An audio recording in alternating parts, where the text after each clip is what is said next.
Okay, بسم الله الرحمن الرحيم الحمد لله رب العالمين الصلاة والسلام على سيد الأنبياء والمرسلين اللهم علمنا ما ينفعنا وانفعنا بما تعلمنا وزدنا بفضلك علما وتعليما إنك على كل شيء قدير. So, inshallah, in 4 lessons,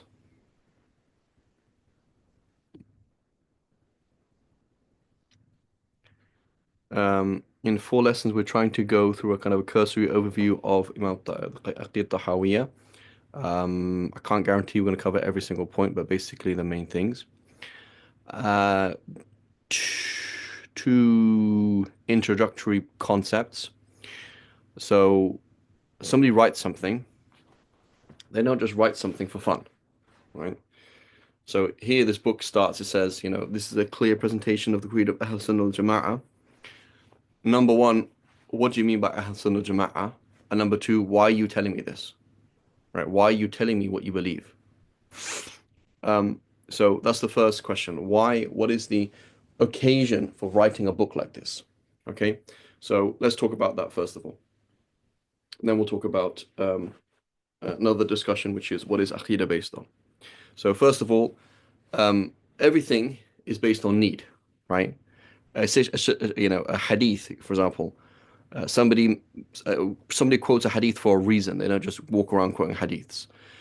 People do things for a reason. There's some kind of need arises, right? So if you look at the ummah, their religious need was fulfilled by the existence of Sahaba, right? And the Sahaba, they fulfilled certain various uh, structure needs. They fulfilled needs of the ummah. They provided a practical application of the sunnah. They provided inspiration. They solved problems that weren't obvious, etc. And these problems were various. And the most and initial pressing problem that the ummah had, first, I guess the very first thing was, what is the Quran? I guess that's probably one of the first things. Um, yes and no, because arguably, you can say one of the last things that the Ummah organized was the Quran. But that's, to some extent, we see that, for example, having a Mus'haf and standardized version of the Quran, etc., or standardized kind of pronunciation of the Quran, etc., that's one of the first things. Arguably not so. Definitely one of the most important things was Arabic language.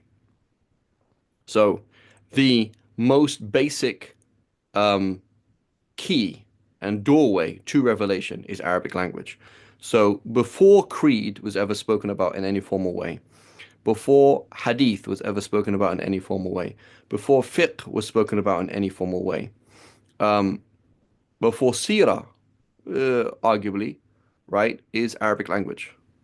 So the first kind of formation of Arabic language we see well before Imam al-Tahawi. So Imam al-Tahawi is in the third, going to the fourth century. And so well before that we see the Kitab al-Sibawayh. And that book is a kind of a print of a very advanced concept of Arabic grammar, morphology, um, um, phonology, etc. It's pretty advanced. So this is the main problem: is what is Arabic? How does it work? Right? Those are one of the first things. So that creates a science called Arabic grammar and morphology. Rhetoric will come later on. So there's a problem. What is Arabic? What does revelation mean? How do we read it? We need Arabic. That's the problem number one. Problem number two, what is halal and haram? So before Quran is really codified, before hadith is really criticized and codified, arguably, basically before seerah is the same thing as seerah, we get fiqh, right? We have fiqh.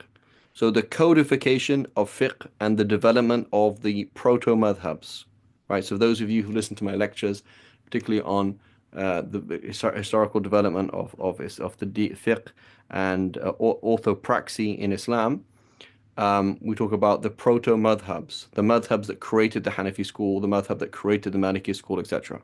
Right? And so basically we see, for example, Imam Muhammad, who is kind of grand, great teacher, or grand teacher of Imam al-Tahawi, or maybe grand teacher of Imam al-Tahawi. We see his books which codify and organize the books of Imam Abu Hanifa. And so Imam Abu Hanifa is an example of a codifier of a very advanced legal system, right, which is developing in the first and second centuries among the Muslims of fiqh. Imam Malik, same kind of thing. Imam Shafi comes onto the scene, who's the teacher of the teacher Imam al-Tahawi, and he writes in a world that is extremely advanced, and there's already lots and lots of things that are already set in stone in fiqh, right? So the codification of fiqh, this precedes codification of hadith, precedes codification really of Quran, and antecedes, is that the right word? Himyar. Um, Comes after, is that the word? Antecedes. Um, uh, uh, Comes, of Arabic grammar. Um, and But that's kind of like this first thing, right? So what is fiqh? How do things work? We see this thing being well developed before the six books and everything else. Um, then almost in tandem, in time-wise, we see the organization. So Sirah, it's kind of vague how you can put it all together, but roughly you could put it a bit earlier than that, at the same time as fiqh, maybe. But certainly Hadith and Aqidah, these things are taking their clear form in the second and third centuries. Okay, in second and third centuries. So the author of the six books are all writing in the third century. Okay, and Hadith science as a science uh, is taking its form in the second and third and fourth centuries. Okay, obviously maturity is something else, but we're talking about taking its form. So that means we're now in the third century, right? And Imam Tahawi, I believe he passes away in the beginning of the fourth century. Let me just quickly look at his Imam Tahawi. 1 second, when did he pass away? He passed away 321. So this is like 10 years after Imam al-Nasa'i. He passed away in the beginning of the fourth century. Okay, he passed away in the beginning of the fourth century. So it is now in the third to fourth century where there's some major aqidah issues. Okay, major aqidah issues. Okay, so here at this time now, there's a problem. There's a genuine problem. And so now there is a need to say, what do we believe in? What do we not believe in? Okay, it's not just one or two issues here and there, but it is a lot of major issues, and there's major contentions, meaning there are major factions of society with political power, with religious authority, who are saying things that are wrong and they need to be corrected. So you need to say something, right? So again, nobody needs to come along and codify Arabic language if everybody's speaking Arabic and everybody understands it.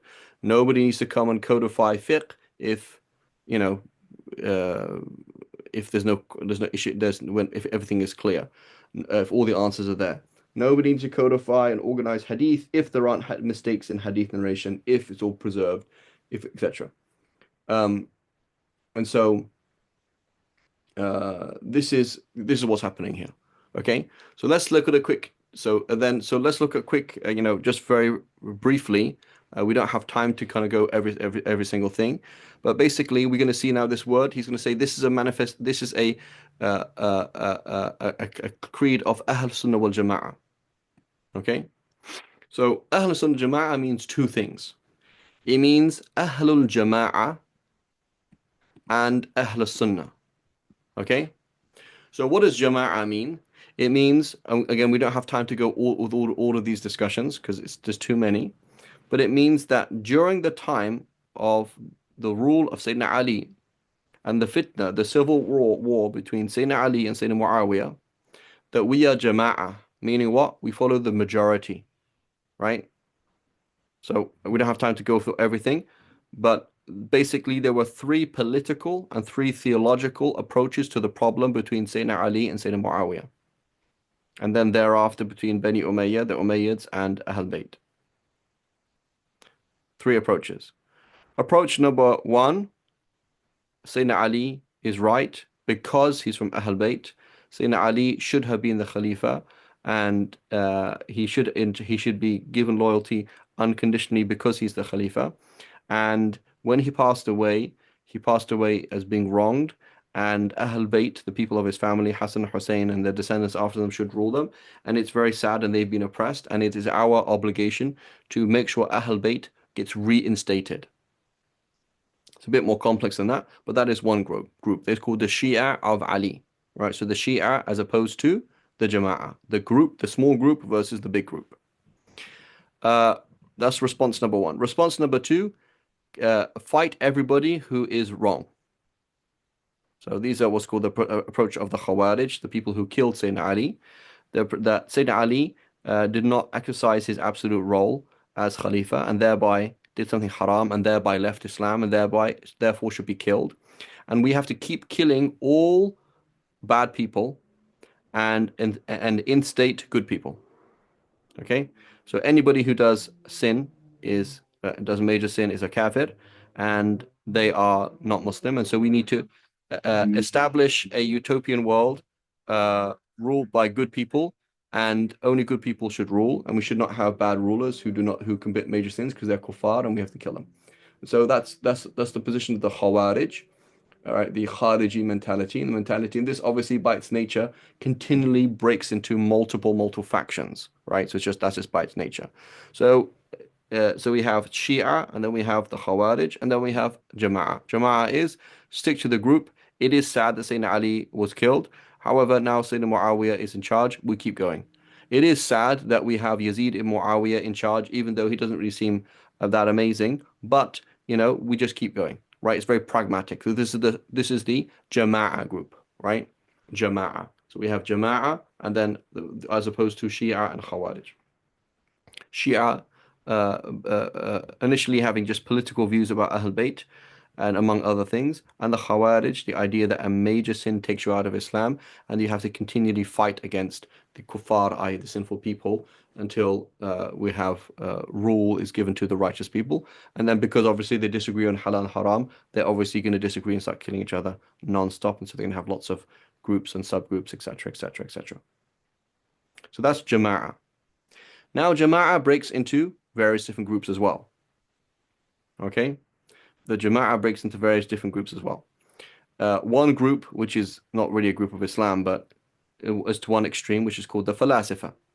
Right? So these are people who are essentially minna wa fina, they're from us and of us, but they have extremely strange beliefs that are basically kufr or not, if not kufr, and they are Hellenistic views. So again, this is something that is then unique to this period. Imam al-Tahawi is speaking in the late the second Abbasid period. So we're not even talking about the initial Abbasid period or the Umayyad period. So this is like the third or the fourth stage of Islamic politics. We had the first stage of Islamic politics, which is the Prophet ﷺ and the Khulafa al-Rashidin.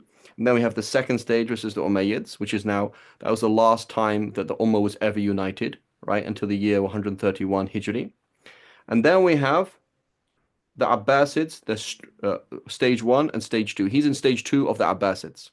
So these Abbasids, they came in from Khorasan, Central Asia. They are related to, they were Sunnis, and then they took over, and then from that point on, they basically took over major areas and like 60% of the Ummah. But then the other, 40% was broken off and remained separate forever, right? So from that point on, with the dawn of the Abbasids, we see this golden age of Islam because it's a lot of power and pomp and education, etc., and luxury and religious knowledge. But at that point on, from the year 131 Hijri on, the Ummah is never to be united ever again. So something that is unique then to the Abbasids were were no longer an Arab society, but rather a mixed society. So then they shared views.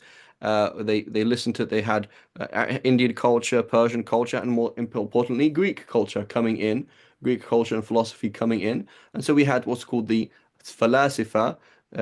You wouldn't call them the philosophers, not really a good translation, but groups of Muslims, people who identify as Muslims, but have extremely perverted and weird beliefs taken from other groups, particularly Hellenistic ideas. And then you have people involved in apologetics, trying to pull those kind of people back into the fold of Islam, using logic and their approach to try and make Islam make sense to them, talking to non-Muslims, right, Jews and Christians about Islam, people talking to the philosopher. So they're kind of somewhere in the middle, and they're using, the shared common denominator, which is logic and reason, to make sure Islam makes sense. And then we have the other another camp, which is people who are just not involved. They don't get involved in Aqidah. They don't really talk about Aqidah. And then we have kind of some other problems here and there. We still have the Shia, they still exist, which is not even part of Jama'at to begin with. Khariji ideas, which is not part of Jama'at to begin with. And then you have other ideas coming in, such as issues with predestination. So fatalism, fatalists, right? People who believe that there's predestination, therefore there's no free will. Um, and we have these people involved in apologetics, which we call the Mu'tazila, who don't believe in free will, who only believe in free will and don't believe in predestination. And then we have people who say, for example, who react to the Khariji ideas about sin and say, no, sin doesn't matter at all. As long as you have Iman, you're fine, among other groups. Um, Within those groups, then as well, you're going to have people who ignore, quote unquote, many verses of the Quran and kind of interpret them away unnecessarily. And then you have others that react to this by taking every single thing in the Hadith and everything in the Quran literally, resulting in anthropomorphism. So what you find yourself now into this second and third century in Islam is it's a bit of a mess in that there's a lot of crazy ideas going around. A lot of religious people who have crazy ideas. This religious leader saying this religious leader saying there's a lot of things. And not only are these people are religious leaders, they're also involved in politics, right? So we're going to see that, for example, in the time of his maternal uncle, Imam al-Tahawi, that there is, so Imam al-Tahawi's maternal uncle, Imam al-Muzani, so time in Imam al-Muzani and Imam Ahmad, we're going to see the fitna of, is the Quran created or not? And is the Quran an attribute of Allah, or is it something that Allah created?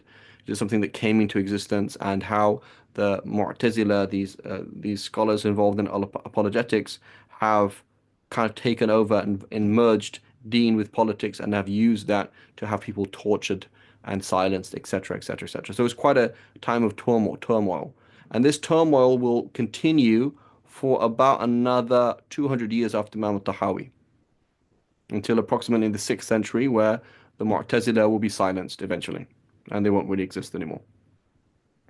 And then the Shia will be very small until approximately the rise. Okay, then we have the Fatimids, and then the rise of the Safavids later on as well, right? But that's much later. So that's the kind of. So we're in a situation where things need to be stated clearly. Like, what is your stance on things? That's why he's writing a book. He says, given the mess that we're in, given how many crazy ideas that we hear, let's express something, right? And it is shortly after him as well that we have the great Imams of Aqidah, Abu Hassan al-Mansur al-Maturidi and Abu Mansur al-Maturidi, afwan, and Abu Hassan al-Ash'ari, these great Imams who are then slightly after Imam al-Tahawi, writing their works as well, and they're doing the same thing. So what they're doing, they're saying, this is what people say, and this is what is right. Right? This is what people say, and this is what people write. And again, with Imam, with Abu Mansur al-Maturidi and Abu Hassan al-Ash'ari, it's a bit more complex than that. Right? It's a bit more complex than that we're going to see. So that is the basic picture. Again, we don't have time to linger on all of these things, but this is the situation here. We need to clarify things. So there is a need, there is a genuine mess. let's clarify things, as opposed to why on earth would you state the obvious, right? Somebody's walking around with a billboard at the time of the Prophet ﷺ saying, the time of the Sahaba saying Allah is one. We already know that. Why are you telling me? We only say things because there's a need to say them. You don't just state the obvious. Okay, then the second question is, what is Aqidah based on? Right? What is Aqidah based on? So what he's going to do is he's going to say, he's going to use what's the it's called I can't remember, it's called in logic, it's called something to authority. It's a phrase, it's called appeal to authority, I believe, right? That's what he's going to do. He's going to his logic is, this book starts off, well, this is what the great scholars of Sunni Islam say, so therefore it's true, right? You know, so what is Aqidah based on?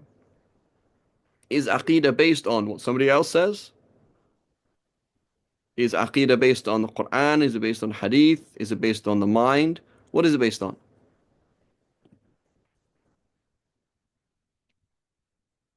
What do you all think?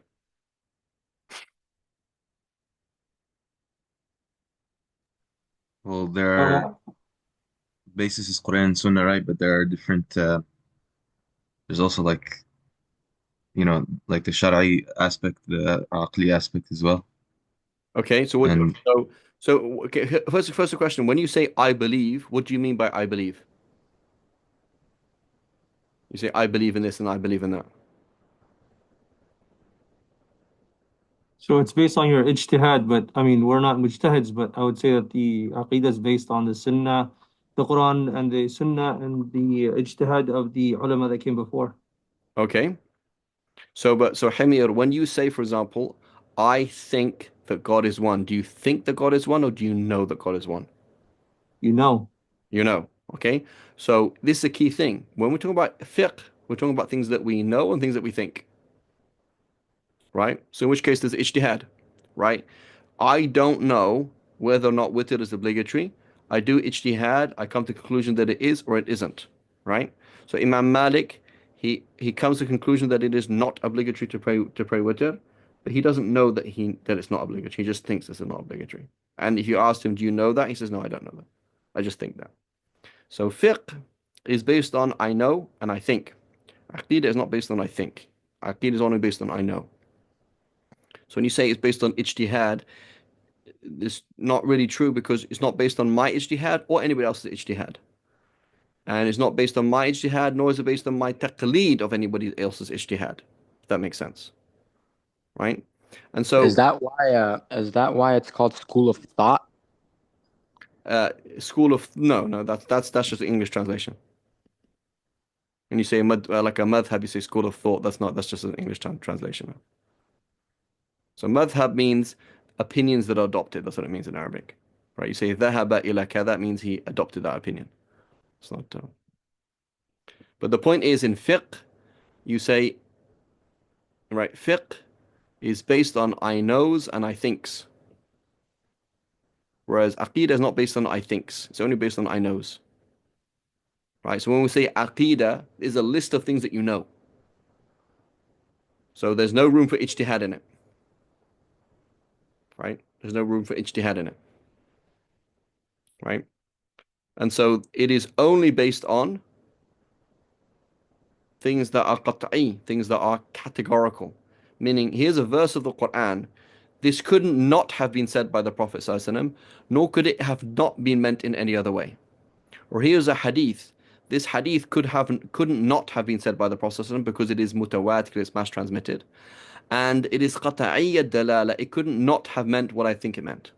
So we're not really interested in aqidah, in reading a verse that could be interpreted in two ways. Nor are we very interested in seeing a hadith that is ahad, is narrated by one person, right? So we're only interested in crystal clear verses of the Quran. We're interested in a hadith that are mutawatira or concepts that are mutawatir. So even if the hadith isn't widespread itself, but for example, a concept, for example, the punishment of the grave. Yes, there's no single hadith that's mutawatir about the punishment of the grave, but it's going to be the concept is mutawatir. Meaning the Prophet ﷺ spoke about it on this occasion, this occasion, this occasion. Obviously, he spoke about it. Obviously, it happened. I know when I die, there's something called the punishment of the grave, and there we go. Okay, so what is aqidah based on? It's based on Arabic language because I need to read something, and it's based on hadith that is factual, not probabilistic, and a verse of the Quran that is crystal clear, or a hadith that's crystal clear, that is mutawatir. So it's based on adilla qat'iyya. It's based on proofs that are crystal clear. It is not based on probabilistic evidence, right? We're not interested in having debates, what's called furu'iyya, that could be debated. When we talk about aqeedah, we're talking about things that are crystal clear. There's no room for ijtihad in it. If there were room for ijtihad in it, I wouldn't have a problem with you. I don't have a problem with you. Maybe it's true. Maybe this happened. Maybe that happened. I don't know. But when we say aqeedah, we're talking about things that we know. Okay? So therefore, unlike fiqh, in principle, there is no room for ijtihad in aqeedah, nor is there any room for taqleed in aqeedah. So therefore, when the book starts, this is the creed of so and so and so and so and so and so, that's fantastic. But that doesn't actually alleviate you, the individual, who is capable of knowing certain basic things, of believing in X, Y, and Z. Okay? Because, as Imam al-Laqani, he says, in the Jawhar al-Tawheed, وَكُلُّ مَنْ قَلَّدَ فِي التَّوْحِيدِ إِيمَانُهُ لَمْ يَخْلُ مِنْ تَرْدِيدِ.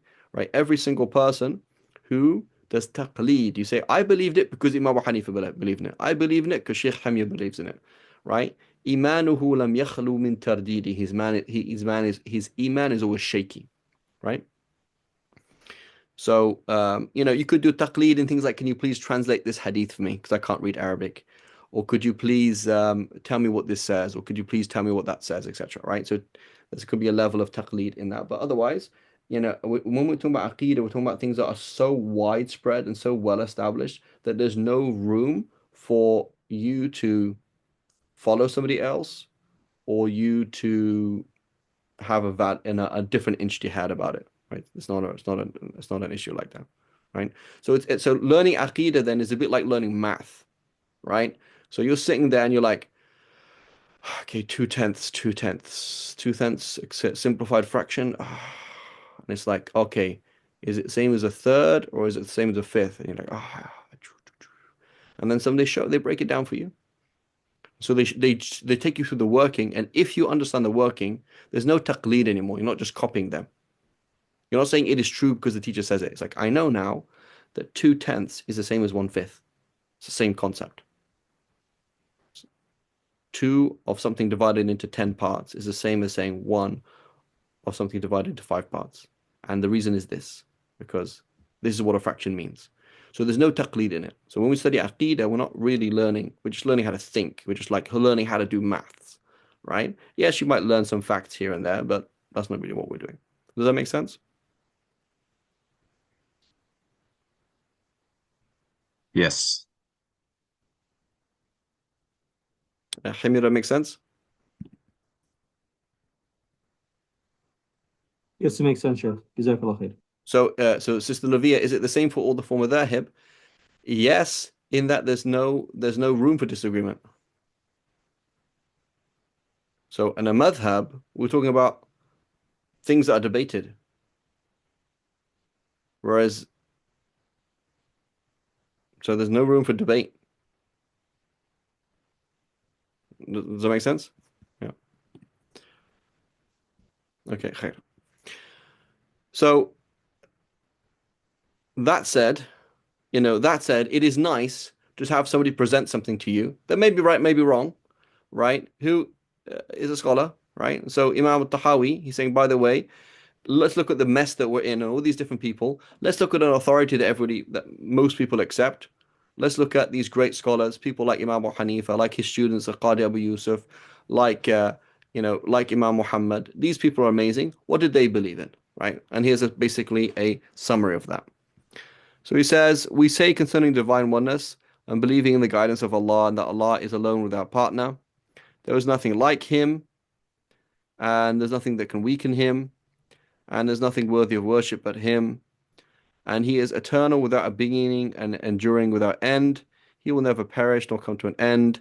Nothing happens except what he wills, right? So this is an implicit rebuttal, we'll see later on, of the Mu'tazila, who say no, things happen like Allah subhanahu wa ta'ala has let go of the universe and is letting it choose to what to do, which we do not believe in, right? We do not believe that things happen without his will, and so things happen to his will, therefore they are preordained. No imagination can fully conceive of him, nor understanding can fully comprehend him, right? So you can't.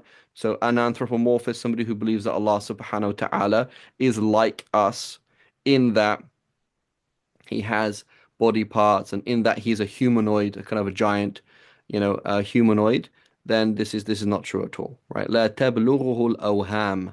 Imagination cannot reach him. ولا يشبهه الأنام, and he doesn't resemble any created being. حي لا يموت قيوم لا ينام. He is living and never dies, always sustaining and never sleeping. خالق بلا حاجة, رازق بلا مؤونة. Right? He creates, but he doesn't do it with a need. He doesn't have a motive.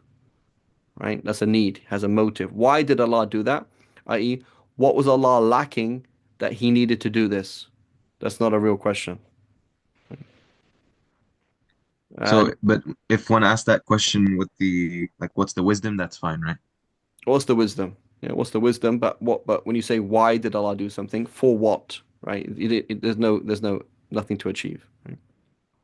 So when people say that with that, like, oh, why did God let this happen? And you stop them right there, right? You explain that God has no needs, so no Yeah, you motives, stop right? them there. But it's basically it's like in what is it in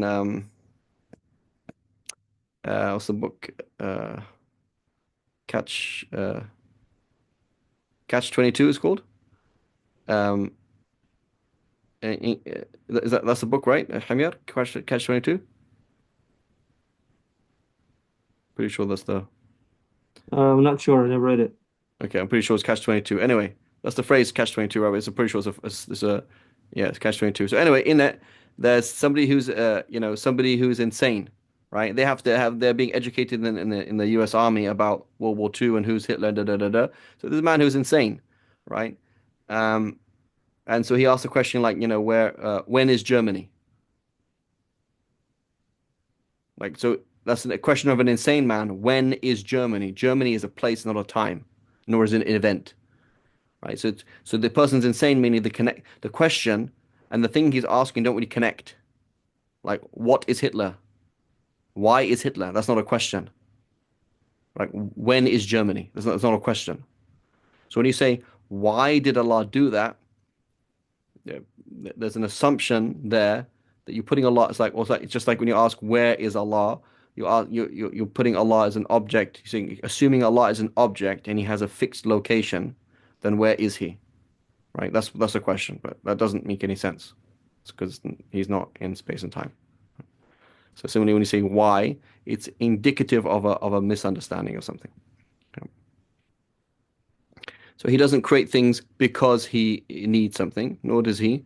Mumitun bila mukhafa, ba'ithun bila mashaqqa. He takes life not because He's scared of something, and He resurrects without any difficulty. He has existed in his timeless attributes before his creation, which added nothing to his essence that was not already part of the attribute. So here, Imam al-Tahawi is kind of like, you can't really describe him as Maturidi proper, but he's basically Maturidi. And so this point here is a thing that we find in Maturidi Aqidah, which is basically the same in Ash'ari Aqidah, which is the issue that Allah subhanahu wa ta'ala, Allah subhanahu wa ta'ala, so the Ash'aris, they say that, for example, Allah subhanahu wa ta'ala has will and He has power. And he gets His will and power and He does things with those things. Okay? So the Maturidis, they're very keen to make sure that Allah is not painted as something that changes. So they say Allah subhanahu wa ta'ala has will and power, but He also has something called a sifa called takween, which He uses to do things. So He didn't become a doer; He was always a doer because He had this attribute called the existentiator, right? The one that brings things into existence. So they have this called sifat takween. So they have like their 14 attributes, as well as the Asharis have their 13 attributes. It's essentially the same, it's just kind of a semantic difference. But this little thing is here is that Allah subhanahu wa ta'ala didn't become something. He didn't change. And this comes as well with the whole issue of is the Quran created or not, which he'll talk about later on, right? So it says, as his attributes were before creation, so were they afterwards. So the point he's trying to make is, in a not so technical way, is Allah doesn't change. He doesn't become something, right? He didn't become the Father, the Son, etc. He didn't become the creator of the universe. You know, it's not like that. وليس منذ خلق الخلق استفاد اسم الخالق ولا بإحداثه البرية استفاد اسم الباري. It's not because he created the universe that he earned the name the creator, nor by his making it did he earn the name maker. وله معنى الربوبية ولا مربوب ومعنى الخالق ولا مخلوق. He has a quality of lordship, being the Rabb, without anything to lord over, and the quality of being the creator without requiring anything to create. And so the word Lord, again, we mentioned in other classes, a very bad translation of Rabb. It's just the best one we have, really. So Rabb means the nourishing supporter that raises things, right? So he was the nourishing, supporting, raising thing, one, before there was anything to raise, right? As opposed to lord over. It's not a very nice word in English. كما أنه محيي الموتى بعدما أحيا استحق هذا الاسم قبل إحيائهم وكذلك استحق اسم الخالق قبل إنشائهم. Just as he resurrects the dead after they first had life, he deserved this name before he brought them into life. Likewise, he deserved the name the Creator before he produced them. ذلك بأنه على كل شيء قدير وكل شيء إليه فقير وكل أمر إليه يسير لا يحتاج إلى شيء ليس كمثله شيء وهو السميع البصير. Right? Notice he's using saja' here, he's using a kind of poetic structure here, because the Aqid al-Tahawiyya is not really a technical work. It is more of a kind of a sermon, right? And so it's very, very different to something like the works of Abul Hasan al-Ash'ari or Abu Mansur al-Maturidi, who are real theologians, so to speak.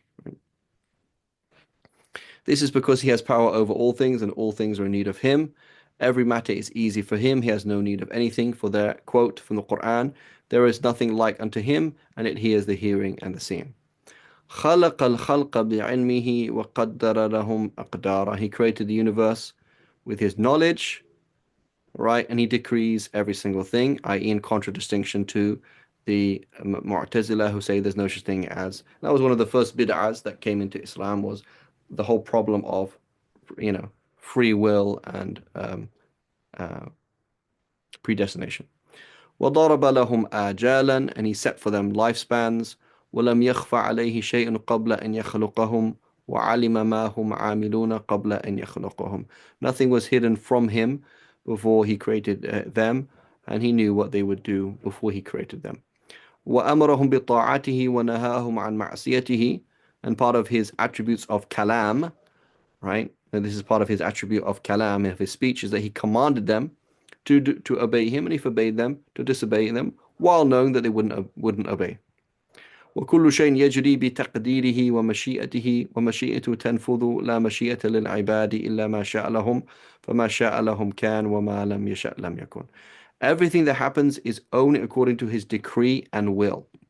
So nothing happens in spite of him. So he commanded them to obey him, and he willed that they didn't obey him. And he commanded them not to disobey him, but he willed that they disobeyed him. Right? His will is always accomplished, and the will of the servants is only what he wills for them. Right? And so Tolkien, the author of Lord of the Rings, he has a book called the Silmarillion. So it's interestingly that I'm not sure, do Catholics believe in predestination? I'm not sure exactly how they believe in it. But anyway, Tolkien was Catholic, and there's lots of Catholic things in the Lord of the Rings. But the Silmarillion has basically the creation story. Like, what was the beginning of Arda, the earth that he talks about? And it's really, really good, right? So it just expresses in very lucid terms how destiny, free will cannot escape. Free will is not separate from destiny. and how importantly the free will of the devil, right, is not separate from destiny.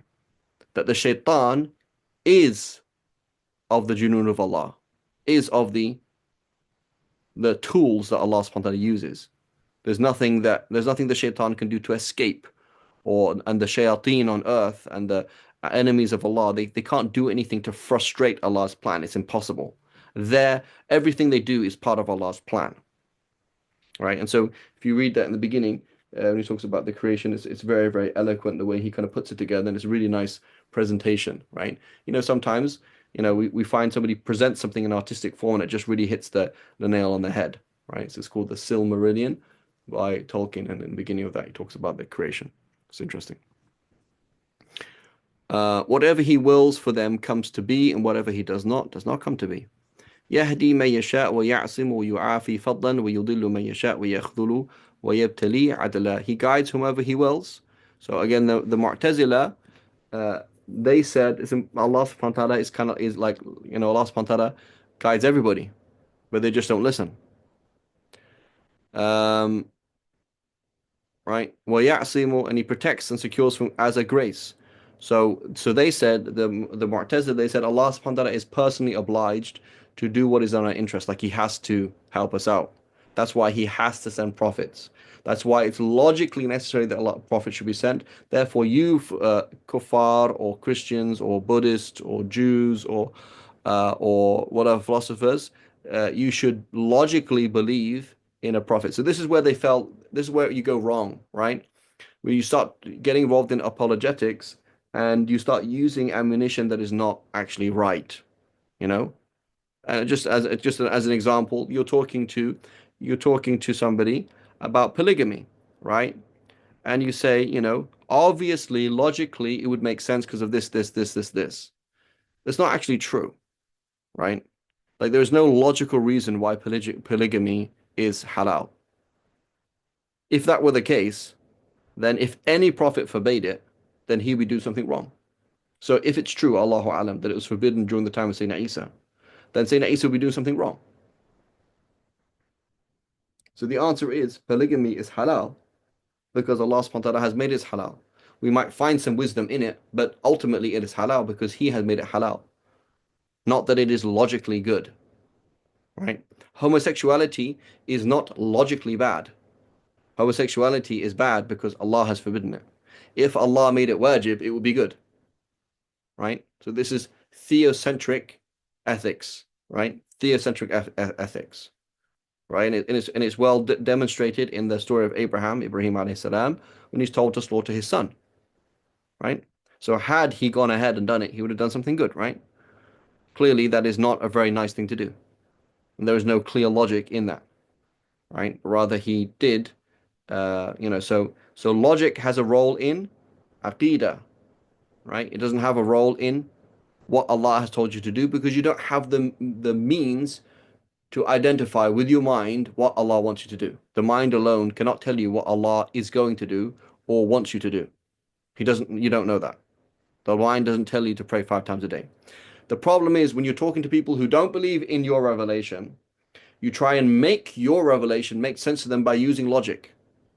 But it's not it's not a very effective thing to do because it's not actually true. It's only partially true, right? So, you can find certain errors and certain problems in society and say, look, look at this, look at this, look at this. But that's not really true, is it?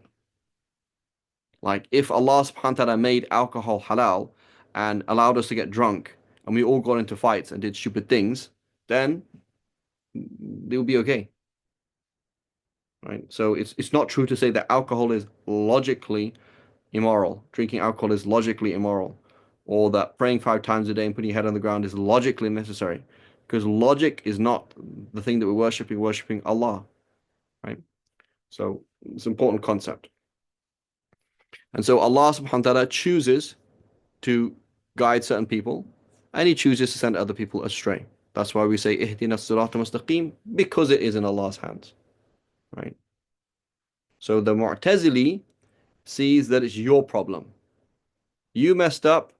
Allah subhanahu wa ta'ala didn't send you astray. You're just messed up. It's your problem. He just left it to you and you didn't listen and that's it. So you got to fix it. So a Mu'tazili, I don't really know exactly how he, when he makes dua, oh Allah guide me, I don't really know what he means by that. So he says, I guess he means something like, oh Allah, show me a hadith that would tell me facts. But for a Mu'tazili, he doesn't believe that Allah subhanahu wa ta'ala like literally changes your behavior. Whereas for we, as Sunnis, as Ahl Sunnah wal Jama'ah, so we say Jama'ah, which means not Shia and Khawarij, and Sunni, which means not Bid'ah, right? Sunnah means not Bid'ah, right? We're not Khawarij, we're not Kharijis, we're not Mushabbiha, we don't believe in anthropomorphism, etc., right? That's Ahl Sunnah wal Jama'ah.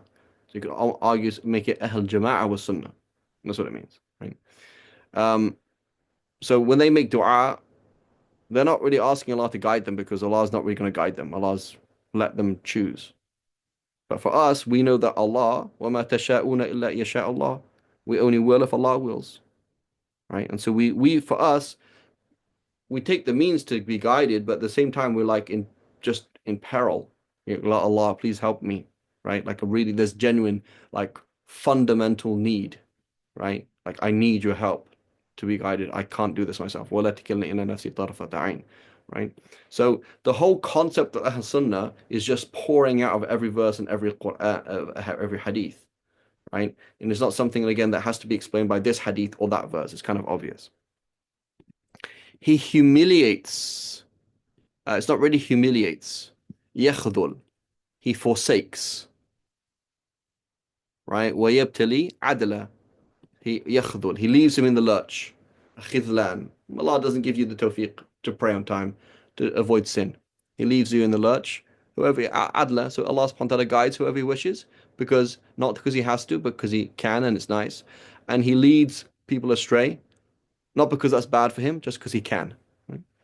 وَكُلُّهُمْ يَتَقَلَّبُونَ فِي مَشِيئَتِهِ بَيْنَ فَضْلِهِ وَعَدْلِهِ. Every single one goes forth between his will, between his grace. When you do well, you're under Allah's grace, and when you do what is wrong, you're under Allah's justice.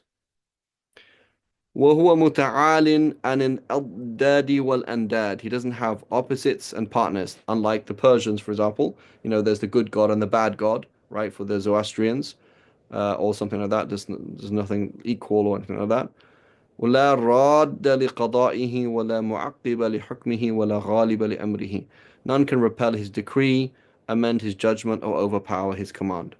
آمنا بذلك كله وأيقنا أن كل من عنده. We believe in all of this, and it's there. And then he goes on to prophethood. And he says, وَإِنَّ مُحَمَّدًا صَلَّى اللَّهُ عَلَيْهِ وسلم عَبْدُهُ الْمُصْطَفَى وَنَبِيُّهُ الْمُجْتَبَى وَرَسُولُهُ الْمُرْتَضَى. And Muhammad صلى الله عليه وسلم is his chosen servant, his chosen slave, not servant, right? What is the difference between servant and slave?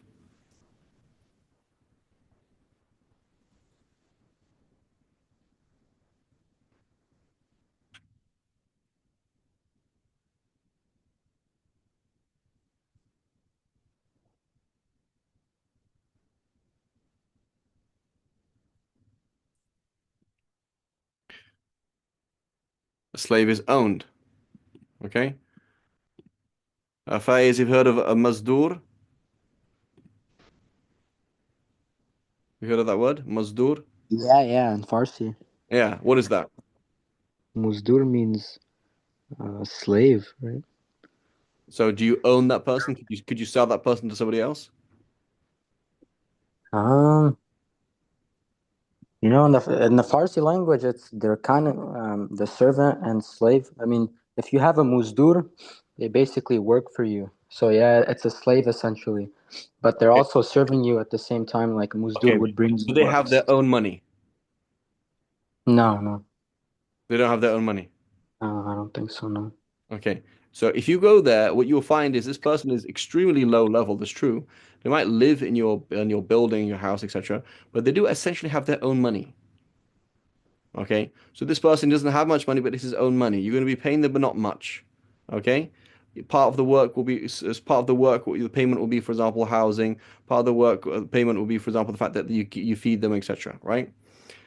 They could leave you if they wanted to. So maybe culturally, it's kind of looked down upon. It's kind of like, oh, you have to have loyalty. But at the end of the day, you don't actually own them. You couldn't sell them, right? If this person has debts, he might come to your dad and say, listen, I have debts. Can you please pay my debts off for me and I'll work for you for the next 10 years? Okay? So his debts are not your debts. Whereas a slave doesn't own anything. So if you have a slave, he doesn't have any financial responsibilities. Okay? And you own him and you could sell him. And also, this is important in the Semitic mind, in the Bible and the Quran, and then the Arab culture, the slave is part of your tribe. So if you mess with him, you're messing with the family. So Himyar has a slave. Okay? I beat him up. Who's gonna come and beat me up?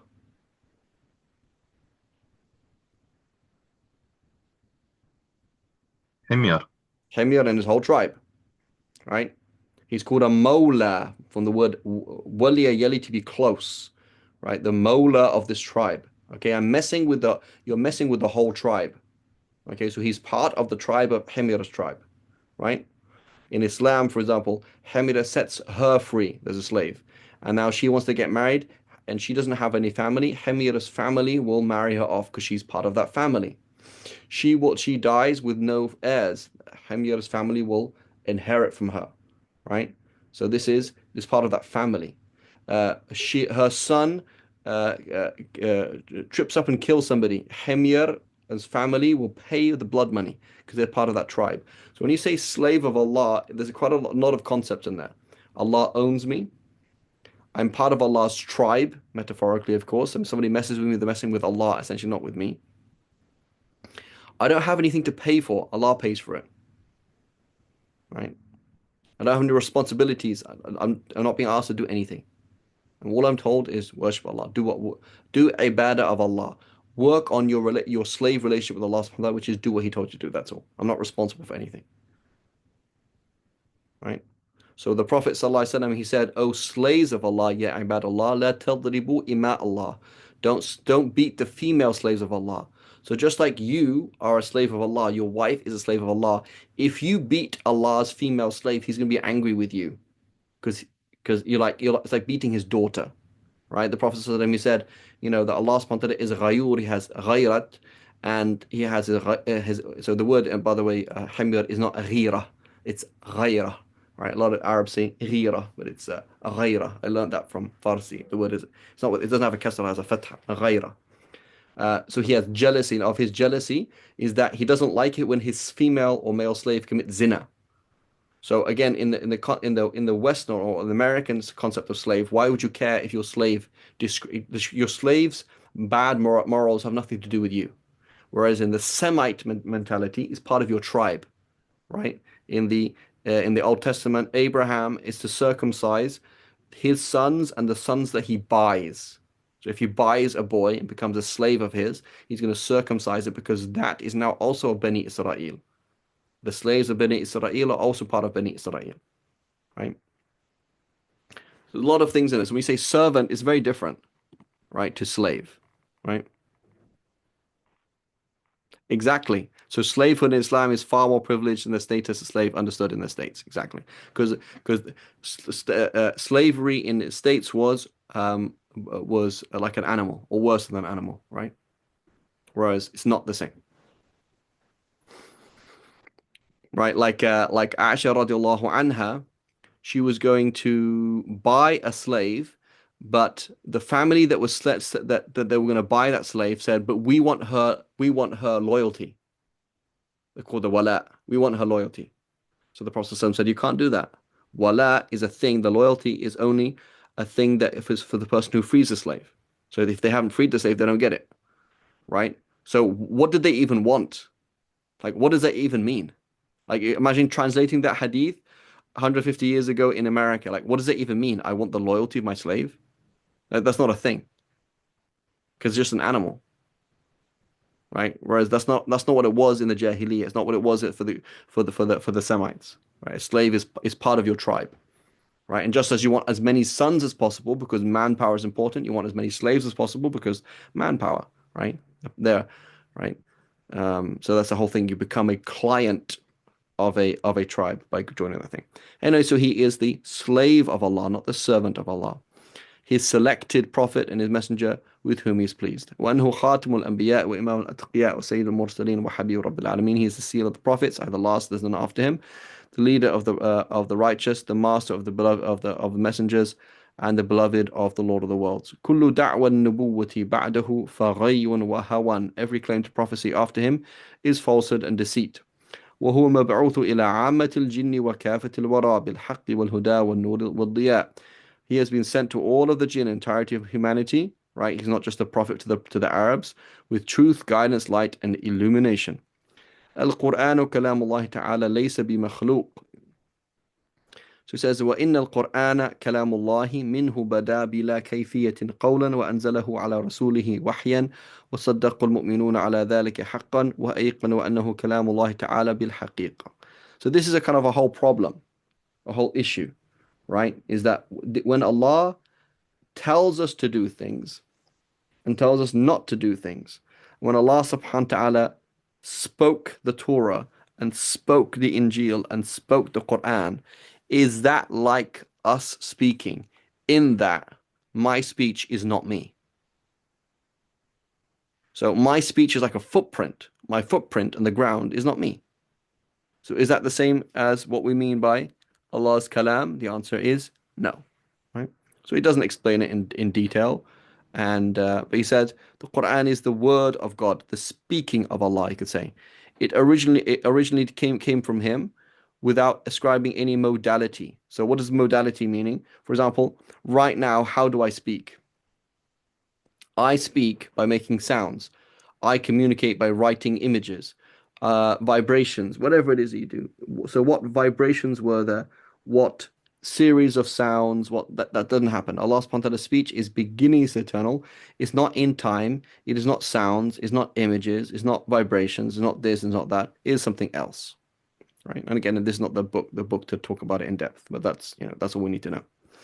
He sent it down upon his messengers as revelation, and the believers. So again, for the Mu'tazili, they're engaged in apologetics, okay, and they're talking to Christians, and Christians are trying to go around in circles about trying to say that the Son is God and the God is the Son and all these kind of things, and trying to basically like say that Jesus is a kind of attribute of God and whatever. And so just as they won with the Christians to try and separate in the mind of the Christians Jesus from God, they tried to do the same thing with Allah's speech from Allah. And so they didn't just do it with Allah's speech, they did everything. They said Allah subhanahu wa ta'ala doesn't have attributes. Right? Because that would mean that just like Jesus, there's the Son and the Holy Ghost, like these are things that he kind of came into being, that would mean that there's a multiplicity in that. Similarly, there will be a multiplicity in Allah being with multiple attributes that are also being. So that would mean that there's Allah and there's his power, and there's Allah and there's his sight, seeing, and there's Allah and there's his hearing, and there's Allah and there's his speaking. And that would be problematic. So they say, no, Allah subhanahu wa ta'ala does not have sifat. Allah does not have attributes. And so speech is something that Allah created, is like the creation, right? It is not something that is not an attribute of his. So Imam al-Tahawi is saying, you're totally wrong. It is uncreated, laysa bi makhluq, unlike the speech of creatures. So my speech is other than me. My speech, even my internal speech, is an accident, right? It's something that comes over me. It's like an emotion, like my hunger that comes over me, sadness comes over me, speech comes over me. Okay, that's called an arad. So Allah subhanahu wa ta'ala does not have a'rad. He does not have things don't come over him. So his actions are not things that have come over him. It's not like that. And so speech is not like that. Whoever hears it and imagines it is human speech, i.e. something that is created, has committed unbelief. Right? In reality, we don't say that they're a kafir, the Mu'tazila. If they say that Allah's speech is created, we say this bid'ah, right? There's a difference, right? So it's bid'ah, it's haram, they're sinful, but they're not a kafir. Allah has blamed him, censured him, and threatened him with the hellfire. And the Prophet ﷺ says, قال إن هذا إلا قول البشر. So the Quran is something created and it's just like speech, like human speech. When Allah threatens it with the fire, to those who said this is only human speech, we know with certainty that it is speech of the creator of humanity and it does not resemble the speech of humanity. Inshallah, we'll just finish this last part. So it says صفات الله ليست كصفات البشر ومن وصف الله بمعنى من معاني البشر فقد كفر.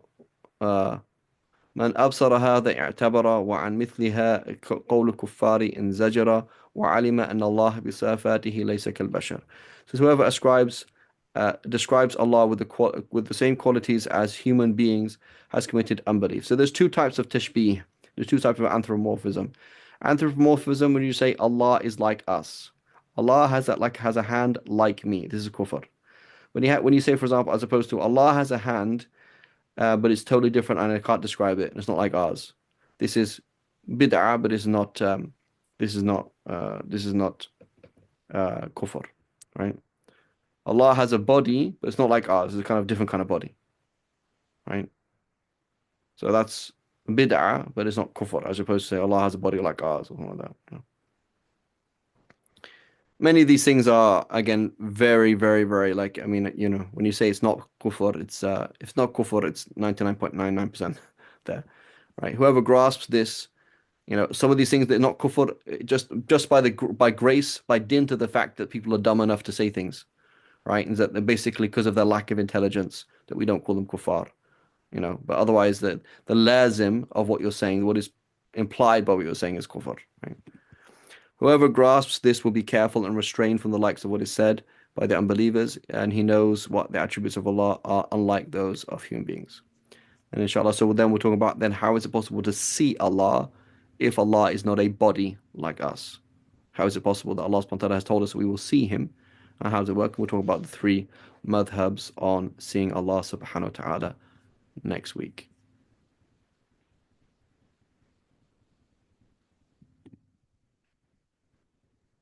جزاكم الله خيرا شيخ فريد. Just an important thing about slavery in America, a very important thing to understand. Marijuana, belly dancing, and slavery in America.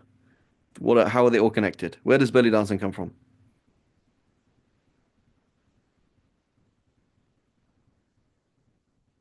The East? The East, specifically, the Arab world. Okay?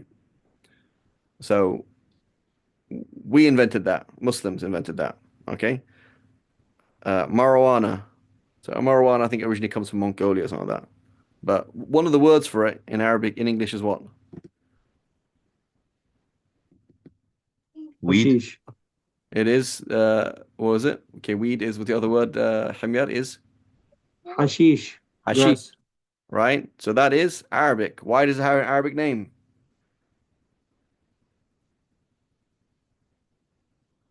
I have no idea. Because we gave it to everybody. Wait, they call it hashish even in English? Yeah, it's called hashish, Oh, right? I never heard that in English. So, thank you guys. Appreciate it. And then slavery. So three things in common that spread by Muslims, right? And so it's very important to understand that we have to be actually factual about history, right? We like to be very defensive and like to be this, but these are real issues like fasad. Imam Ibn Taymiyyah and other people after Ibn Taymiyyah, they spoke very, very harshly about hashish and how it was spread by the Mongols and then just spread through the Muslim world, etc., and destroying the Muslim world. And we introduce it to the world, right? Your friends, Noor, have been, everybody used to go to Morocco to go and smoke weed. That's what you do. So all the good weed is from Morocco, right? And so, we're not doing our job.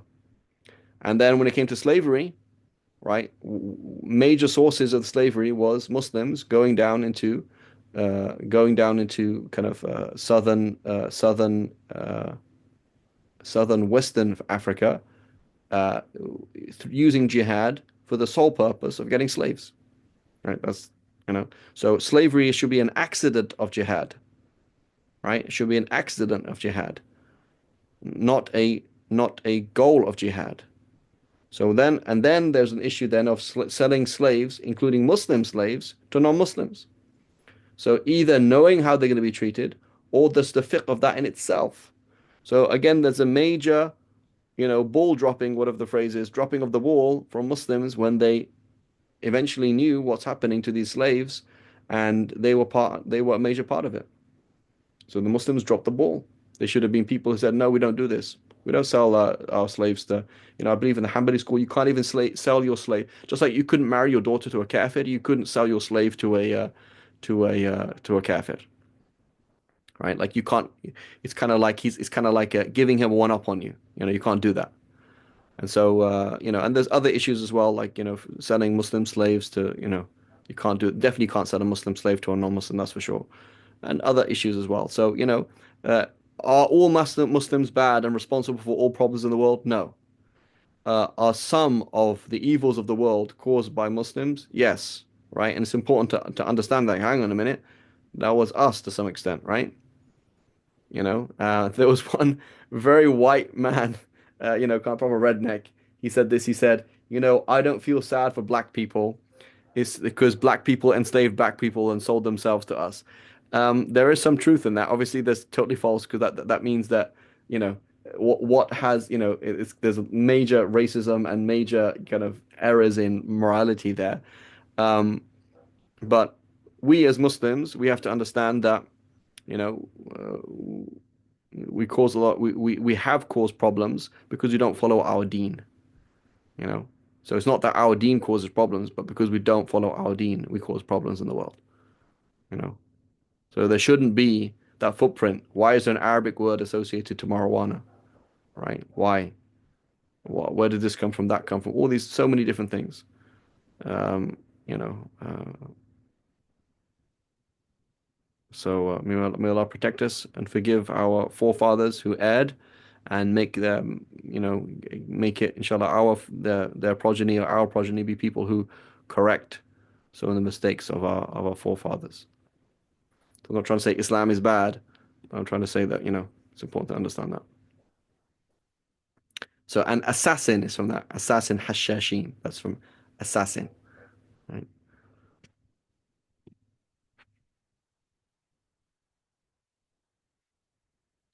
Okay, inshallah, we'll stop there. وصلى الله على سيدنا محمد وعلى آله وصحبه وسلم. سبحان الله وبحمدك أشهد أن لا إله إلا أنت نستغفرك ونتوب إليك.